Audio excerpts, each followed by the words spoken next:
أفلا يتدبرون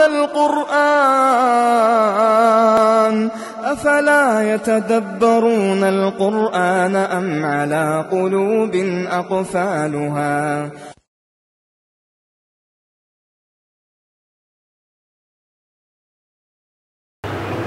بسم الله الرحمن الرحيم إن الحمد لله نحمده ونستعينه ونستغفره ونعوذ بالله من شرور أنفسنا ومن سيئات أعمالنا من يهديه الله فلا مضل له ومن يضلل فلا هادي له أشهد أن لا إله إلا الله وحده لا شريك له وأشهد أن محمدا عبده ورسوله فإن أصدق الحديث كتاب الله وخير الهدي هدي محمد صلى الله عليه وسلم وشر الأمور محدثاتها وكل محدثة بدعة وكل بدعة ضلالة وكل ضلالة في النار ثم أما بعد السلام عليكم ورحمة الله وبركاته.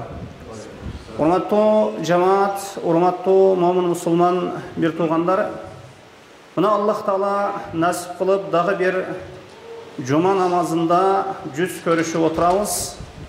Аллах Таала мына ушул жума намазына басып келген кадамдарыңыздарга бийик даражаларды, көптөгөн жакшылыктарды жазган болсун.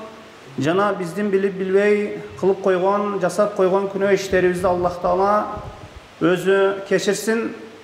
Биз өткөн жума баяныбызда Фатиха сүрөсүнүн тафсирини окууну баштаганбыз. Мына ушул сүрөнүн тафсирини, маңызын окуп үйрөнүүнү дагы бүгүнкү жума намазыбызда, жума баяныбызда окууну улантабыз. Кур'ан-ы Керим бул хидаят нематы. Кур'ан бул мусулмандын ошол кыяматка чейинки болгон жашоосунун мыйзамы. Пенденин дүйнө жана акырет бактылуулугу. Кур'анда Аллах Таала Кур'ан-ы Керимде Аллах Таала иман келтирип, салих, сооп иштерди жасаган пенделерин мактап, аларга бийик даражалар бар экенин жана бийик ошол орундар бар экенин, улуу сыйлыктар бар экенин кабарын берген. Мына ошондуктан мусулман киши Аллахтын бул китеби Кур'ан-ы Керимге кайдыгер көз караш менен кароосу бул албетте жакшы эмес. Биз жана айткандай эле Кур'ан-ы Керим бул хидаят нематы.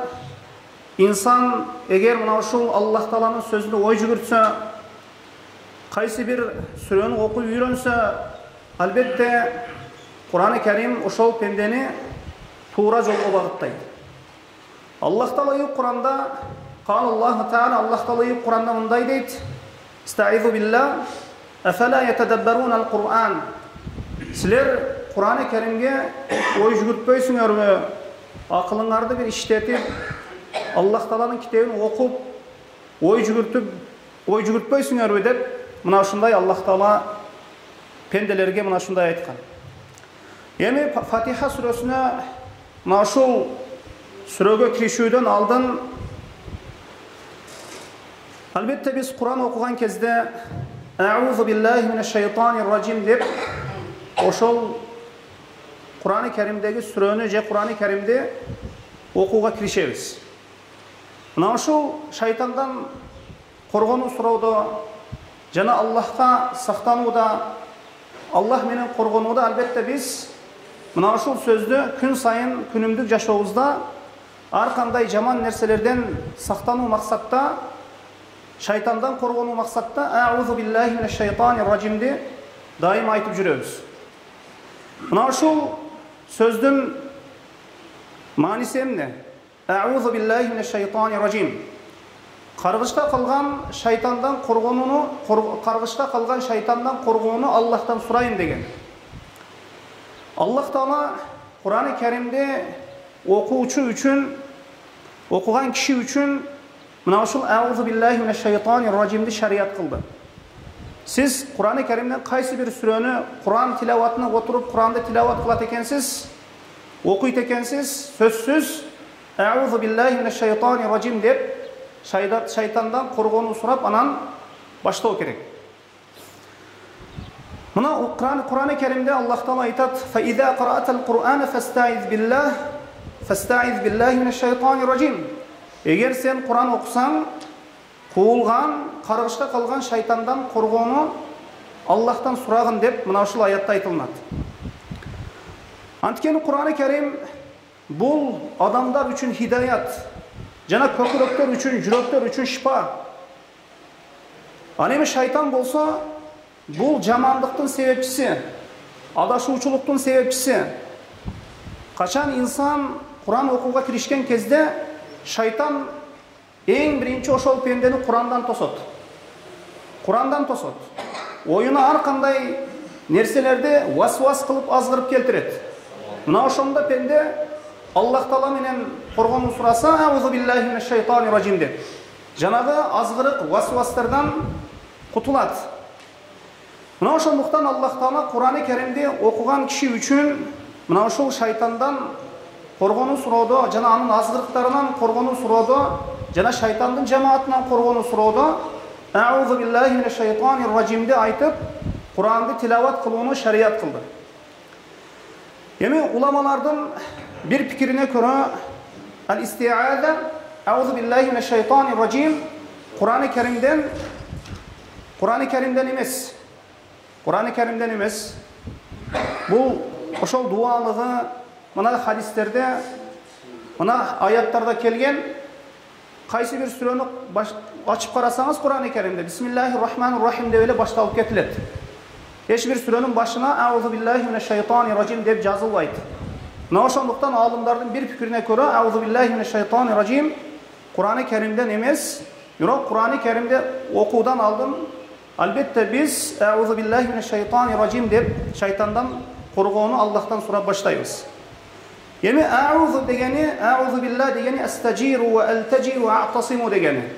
Allah menen korgonomun, Allah'a canımı jalbarıp şeytandan jamandığından korgonomun degeni. Jalgız Allah menen korgonomun degeni. Şeytan degeni bul oşol şeytan bul jinlerden bolat, jana insanlardan bolat. Jinlerden jana insanlardan bolat. Muna oşol jaman insanlardan, jana şeytanlardan korgonu suroo. Emnet kimden? Oşol şeytandan. Emi şeytan sözü alıstada degen manini bildiret. Şatana degen sözden alıngan, Allah'a karşı çıkan, Allah'tan buyruğuna moyun sunbagan, jalpısından iblis degen jin kapırlık kılıp, Allah Taala'nın kargışına kalgan günden başlap şeytan payda oldu. Mına uşul "Euzu billahi mineşşeytanirracim" ne mani mаңызы. Oşonduktan bir jamanlıktan korgonuda, je bir oşol adamlardan, jaman adamlardan azgırgınan korgonuda, şeytandan korgonuda sözsüz biz "Euzu billahi mineşşeytanirracim" dep aytabız. Yamandan keyingisi Bismillahirrahmanirrahim. Bu merimdүү jana ырайымдуу Allah'tın ismi menen baştaymın deydi. Baştaymın degen. Bardıq işke kirişүүдөн aldın Bismillah menen baştaymın degeni. Mınday degeni "Abtadiu bi kulli ismin lillah, ismun lillah." Oşol pende özüne bolgan, pende bardıq işte Allah'tın ismi menen baştaymın degeni. Pende özüne layık bolgan işlerde Allah'tın ısımlarından bolgan bir ısımda aytıp baştay beret. Pende bardıq işlerde Allah'tan jardan surap öz işin baştoosу bul Allah'tın toluk, kemçildiksiz zat ekenine, jana kudret eesi Allah ekenine dalalat kılat. Pende kaysi bir ibadatga kirişүүдөн aldın Allah'tan jardan surap anan kirişet. Bismillah dep. Mına tamak jegenden aldın, bir işti baştoodon aldın, oşol bir işke kirişүүдөн aldın Bismillah dep aytуу barыбызга sünnet. Oşonduktan bardıq işlerde Allah'tın ismi menen baştoo bul sünnet bolup sanalat.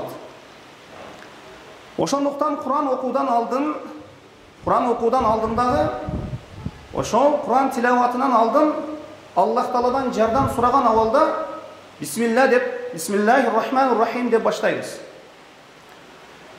Мына ошол Куран-ы Каримди түшүнүүдө, жана окууда, жана Курандан хидаят табууда бисмилланы айтып баштайбыз. Ошол эмне үчүн? Антикени ошол бисмилладаги ба бул истиана. Ал-ба ал-истиана бимана ал-истиана. Жардам суроо маанисинде. Бардык иштерде, дүйнөлүк бардык иштерибизде, жана акыретке байланыштуу болгон бардык иштерибизде о Аллах сенден жардам сураймын дегени. Мен алсыз бир пендеңмин. Күч кудурет менде жок. Сен күч кудурет ээсисиң, сен толук, сыпаттарың толук болгон зат, мен сенден жардам сураймын деп бисмилла деп баштаймын деген мааниси ушул. Эми Аллах Тааладан бисмилла деп баштаганда ошол ишибизде береке болуусун, ошол ишти акырына чейин, ошол бүтүүнү Аллах Тааладан жардам сураган абалда береке тилеп баштайт экенбиз. Эми бисмиллахидаги, эми бисмилла, андан кийинкиси Аллах. Коркуу, үмүт, сүйүү жана башка ибадаттарга бир гана өзү татыктуу болгон чыныгы сыйынуучу зат деген Аллах. Толук сыпаттар менен сыпатталган жана өзү жараткан махлуктарды өзүнө сыйынууга чакырган зат. Мына ошол Аллахтын мааниси. Ибн Аббас радиаллаху анху айткандай, Аллах Таала дегени, Аллах дегени улухият ээси жана убудият ээси дегени. Чыныгы сыйынуучу зат жана ибадаттардын баарысы ага арнала турган зат, ибадатка татыктуу болгон зат. Бардык ибадаттар Аллахтын өзүнө гана арналат. Жана анын ысым сыпаттары толук болгон зат. Эми Ар-Рахман бул аллази васият рахматуху жамиал халк. Аллахтын ысым сыпаты мына, Аллахтын ысым сыпаты мына Ар-Рахман. Бул мээримдүү, райымдуу дегени. Ар-Рахим деген деле райымдуу дегени. Ар-Рахман райымдуу, Ар-Рахим деле райымдуу. Мындайча айтканда мааниси бир эле, бирок айырмасы бар. Мындай которулгандан биздин тилге которулгондо райымдуу деп эле которобуз. Бирок мааниси айырмасы бар. Ар-Рахман бул Аллах Таала бул ысым сыпаты менен, бул ысмы менен бардык махлуктарга райым кылат дегени. Капырны дебей, мусулманыны дебей, мунафыкты дебей, баарына райымдуу деген. Анын райымы баарына тегиз дегени. Ар-Рахман. Ар-Рахим дегени бул ысмы өзүнө баш ийген белгилүү гана бир пенделерине таандык дегени. Эми ушул жерде бир элибизде бир мындайча айтканда туура эмес бир иштер кетип калат. Кээ бирлер баласына ат койгондо Абдуррахман, Абдуррахим деп ат коет. Мисалы үчүн Абдуррахман деп ат койсо болот. Пайгамбарыбыз саллаллаху алейхи вассалам Абдуррахман деген атты жакшы көрөмүн деген. Эми биз ошол адамды чакырганда Абдуррахман деп чакыруубуз керек. Ар-Рахман дегени болбойт, же Рахман деп аны айткан болбойт. Ошол киши Рахман деп айткан болбойт. Анткени бул сыпатка, бул ысымга жалпы махлуктарга райым кылуу сыпатына бир гана Аллахка, бул сыпат Аллахка гана таандык деген. Ар-Рахман деген ушул. Ошондуктан бирөөнү Рахман деп айткан болбойт. Абдуррахман десе болот, бирок Рахман деп айткан болбойт. Хадар ражулу Рахим деп айтса болот. Мол киши Рахим, райымдуу деп айтса болот. Рахим деп айтса боло берет. Мол киши райымдуу, мээримдүү деп айтса боло берет. Бирок Рахман, мол киши Рахман деп айтканга болбойт. Бул анткени Аллахтын өзүнө гана таандык болгон ысым сыпат. Аллахтын ысмы. Эми бул орунда жалпы Аллахтын райымы бар, жана жеке хас Аллахтын райымы бар. Мына жалпы райым бар, жана хас райымым бар дейт. Но Аллахтын Ар-Рахмандаги райымы бул жалпы махлуктар үчүн. Жалпы райым Аллахтын. Ошол капырга да тиет, мусулманга да тиет, мунафыктарга да тиет, баарына бирдей. Баарына тегиз деген. Алим Ар-Рахим бул хас, өзүнө баш ийген пайгамбарларына, салих инсандарга өзүнүн олия пенделерине таандык дегени. Мына Аллах Таала Кур'анда айтат: "Кала азаби усибу бихи ман аша ва рахмати васият кулли шей, фасаактубуха лиллазина яттакуна ю'туна az-заката валлазина хум биаятина ю'минун." Азабымды өзүм каалагандарга жеткирем. Жана райым бардык жандуу, жансыз, күнөөсүз, күнөөлүү нерселерди ороп камтып алат дейт. Мына Аллахтан Ар-Рахман сыфаты ушу. Жандуу, жансыз, күнөөсүз, күнөөлүү нерселердин баарысын ороп камтып алат дейт. Ар-Рахман сыфаты ушу. Ар-Рахман исми Аллахтан. Мен ал райымды Аллахтан корккон, бул Ар-Рахим сыфаты. Мына ушул Аллах Тааладан корккон, зекетти берген, жана биздин аяттарыбызга иман келтирген адамдарга насип кылат эми. Ар-Рахим райымы. Аллахтын райымы себеп инсандардын таквалуулугу көбөйөт. Аллахтын разылыгына жетишүүдө пенделер ийгиликке жетишет. Жакшы амал да бул Аллахтын райымы. Кайсы бир пенде бир жакшы амалдын үстүнөн чыгып жаткан болсо, бир жакшы амалды жасап жаткан болсо, ошол пендеге Аллахтын райымы бул. Бул Аллахтын райымы. Буну Аллах Таала ар бир пендеге эле бере бербейт. Кайсы бир пенде ибадатка бекем болуп, садакаларды берип, жакшы иштерди кылып жаткан болсо, ошунча адамзаттын ичинен ошону Аллах Таала жакшы ишке ыра көрүптүр. Тандап алыптыр. Бул да Аллахтын ошол пендеге райымы. Мына пайгамбарыбыз саллаллаху алейхи вассалам кала берсе инсан жасаган жакшы иштери менен дагы эмне болбосун бейишке кире албайт, Аллахтын райымы болбосун. Пайгамбарыбыз саллаллаху алейхи вассалам айтты: "Лен ядхулал джанната ахадан амалуху кал." Силердин бирөөнү дагы жакшы иши бейишке алып кире албайт деди пайгамбарыбыз. Ошондо сахабалар айтты: "Ола анта сиз дагы Аллахтын элчиси, сиз дагы ушунчалык ибадат кыласыз. Ибадат кылган кезиңизде мына тамандарыңыз ишип кетет." Пайгамбарыбыз саллаллаху алейхи вассалам түнкү намазга турган кезде тамандары ишип кетет эле. Ушундай каттуу, ушундай бекем ибадат кылган пенде дагы, пайгамбары дагы Аллахтын райымы менен кирет экен. Ушундай сурашты эле: "Кала вала ана." Мен дагы Аллахтын райымы менен киремин. "Илля ан ятагаммадияллаху минху би рахматин." Мени дагы Аллах Таала райымы менен бөлөсө гана бейишке киремин дейт. Мына ошондуктан Аллах өзү райым кылсын. Аллахтын райымынан куулуп калуудан Аллах өзү сактасын. Бул жашоодо Аллах райым кылган пенделер болот. Жана Аллахтын каргышынан, райымынан куулган пенделер болот. Аллах өзү сактасын. Ошондуктан хидаят нематы келген, жакшылык келген пайгамбарыбыз саллаллаху алейхи вассалам хадисинде айтат: "Фаман важада хайран фалияхмадиллах, ва ман важада гайра залик фала ялуманна илля нафсах." Ким бир жакшы ишти тапкан болсо, анда Аллах Тааланы мактасын дейт. Бир жакшы ишти тапкан болсо, бир жакшы иштин үстүнөн чыккан болсо, Аллах Тааланы мактасын. Эгер мындай болбой кала турган болсо, анда өзүн өзү жемелесин дейт. Айып өзүндө дейт. Ошондуктан пенде хидаятка дайыма аракет кылуусу керек. Бул аузу биллахи минеш шайтанир ражим менен бисмиллахир рахманир рахимдин кыскача маңызы Фатиха сүрөсүнүн тафсирини окууга киришебиз. Биринчи аят мына: "Алхамдулиллахи раббил аламин." Аламдардын Раббиси Аллахка алкыш, мактоо болсун деген. Аллахка мактоо эки түрдүү болот. Аллахтын ысым сыпаттарына болгон мактоо. Аллах Таала угуучу, көрүүчү, билүүчү. Жана Аллахтын берген, сунган неаматтарына мактоо айтуу болот. Аллах Тааланы мактайсыз ысым сыпаттары менен: Ар-Рахман, Ар-Рахим, Ал-Джаббар, Ал-Мутакаббир деп Аллах Таалага мактоо айтабыз. Бул биринчиси. Экинчиси, бул Аллах Таала сунган, берген неаматтарга мактоо айтабыз. Мына көздү берди, бутту берди, инсан кылып жаратты. Мына туура жолго багыттап койду, адашуучулукта таштабай. Мына инсан баласына берилген неаматтардын баарысы чексиз. "Вама бикум мин ниъматин фаминаллах." Сизлердеги ар бир неамат Аллах Тааладан дейт. Аллах Таалага мактоо айтууда сөзсүз сүйүү болуш керек. Жакшы көрүү деген нерсе болуш керек. Мына ушул сыпат пендеде табылуусу керек. Мына ошондуктан бирөөнү жакшы көрсөңүз мактайсыз.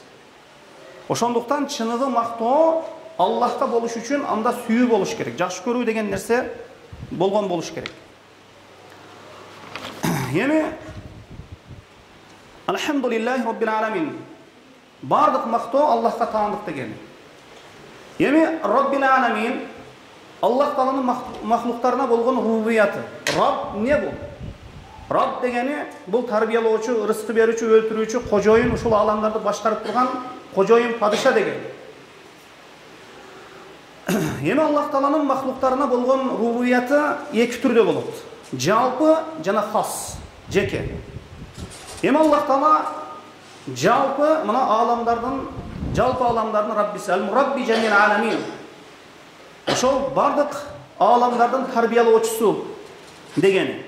Мусулманды дагы тарбиялоочусу, капырдын дагы, фасыктын дагы, бузукунун дагы баарысыны тарбиялаган зат. Өзүнүн неиматтары менен аламдарды тарбиялаган зат. Ар бир нерсени өзүнүн жолуна коюп койгон, тарбиялап койгон зат.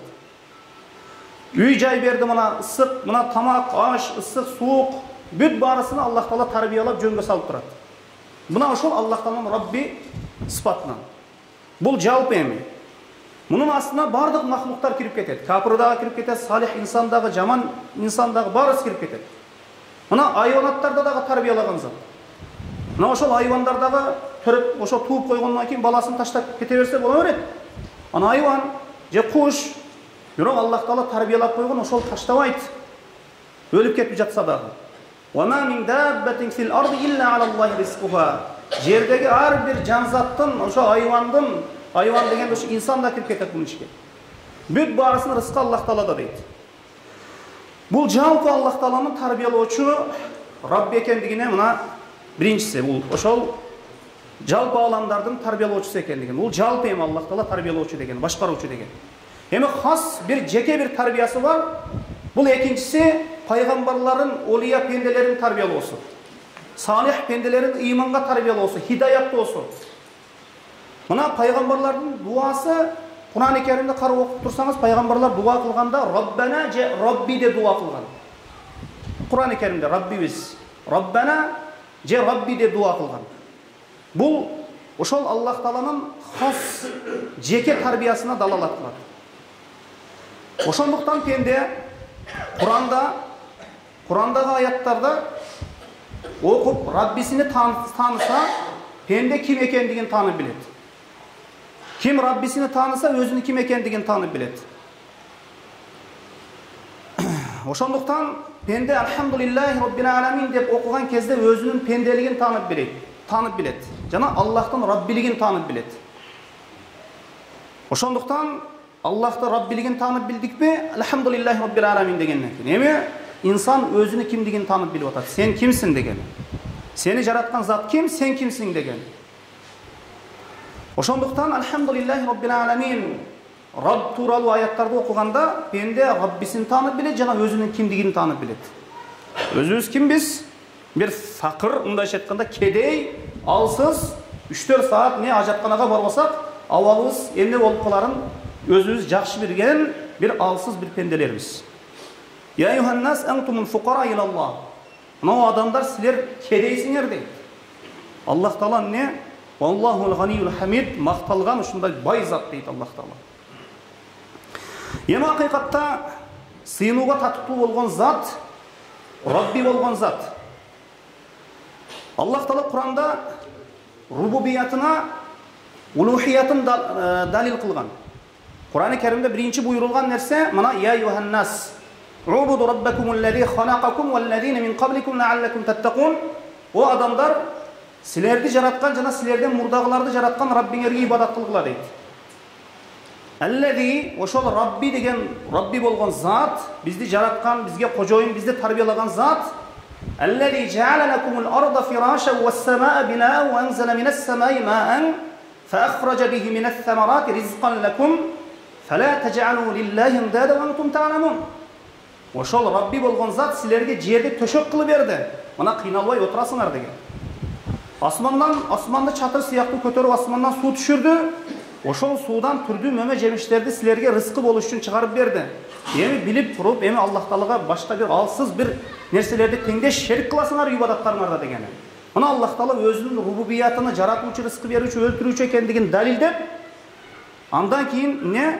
Таухид рубубияны далилдеп туруп, мындайча айтканда далилдеп, ошол таухид рубубия менен пенделердин эмне моюнуна койдуруп туруп, андан кийин эмне? Эми сыйынганда Аллахка өзүнө сыйынгыла, Аллахка ошол ибадатта шерик келтирбегиле деп таухид рубубияны таухид улухияга далил кылды. Ошол Аллах Таала өзүнүн раббилигине, ошол ибадатта жалгыз өзүнө сыйынуу керек экендигине далил кылды деген.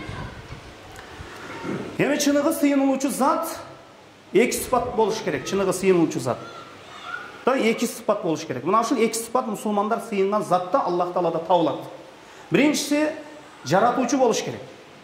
Бүткүл ааламды башкарган, тарбиялаган бул сыпат Аллах Таалада гана табылат. Эч бир капыр дагы айтпайт, мына сыйынган ташым же дарагым ааламды башкарып турат, жараткан деп эч ким айтпайт. Тарыхта болгон эмес мындай капыр. Бардыгы моюндайт, адам баласы баарысы Аллахты жаратуучу, рызкы берүүчү, өлтүрүүчү, башкаруучу деп бар моюндайт. Эч ким ошол ибадатта сыйынып Аллах менен өзүнүн ортосуна ортомчу коюп жаткан нерселерини не жаратуучу, рызкы берүүчү, өлтүрүүчү деп айтпайт. Жаратуучу деп айтпайт. Ошондуктан биринчи сыпат жаратуучу болуш керек. Бул Аллах Таалада табылат. Экинчи сыпат сыйынууга татыктуу болуш үчүн толук сыпаттарга ээ болуш керек. Бул толук сыпаттар бир гана Аллах Таалада гана табылат. Тилдерди ар кандай болуусуна карабастан Аллах Таала түшүнөт, баарын билип угуп турат. Жана бир убакытта бардык инсан баласынын дуасына жооп берет, баарысын угуп турат. Бул сыпат кимде табылат? Бул сыпат Аллах Таалада табылат. Мына буттарда же бир санамдарда же идолдарда бул нерселер табылбайт. Мына ошондуктан таухид рубубия жана таухид ал-улухия, таухид рубубия жана таухид ал-асма ва сифат, таухид улухияга далил дейт.